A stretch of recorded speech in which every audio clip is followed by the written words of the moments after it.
I was accused of killing my husband and thrown in prison. The truth is, he never died. He has been living in comfort with my closest friend. My cellmate used to be a lawyer. She told me to give up the appeal because overturning a case in here was almost impossible. The only way out was to work hard and wait for parole. The state says you already killed your husband.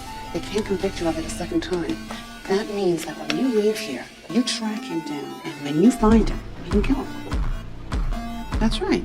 You can walk right up to him in Times Square, put a gun to his head, and pull the fucking trigger, and there's nothing anybody can do about it. I swallowed my anger and pushed all my hope into the future. I trained every day, one day after another. 6 long years. What kept me alive was revenge and the thought of my son. Finally, I earned parole. I moved into a halfway house filled with people just like me. Freedom came with strict rules. One wrong step and I would be sent back. But I had already waited 6 years. Could not wait any longer. I went to the school where my friend once worked, hoping to find her. The principal looked at me with contempt and refused to say a word. That night, I broke into her office. After searching through files, I finally found my friend's record. Just as I grabbed it, 2 officers rushed in. I was caught. My parole officer called me foolish. He said I should have waited 3 more years until parole ended to find my son, but they did not understand. 6 years had already suffocated me. Could not wait another moment. On the way back, I was cuffed to the car door. I refused to give in. I slammed the gas, trying to break the cuffs against another car.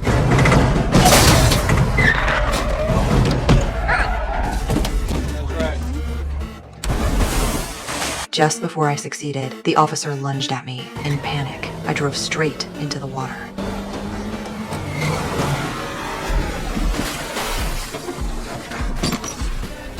He had no choice but to unlock the cuffs. I grabbed his gun and escaped.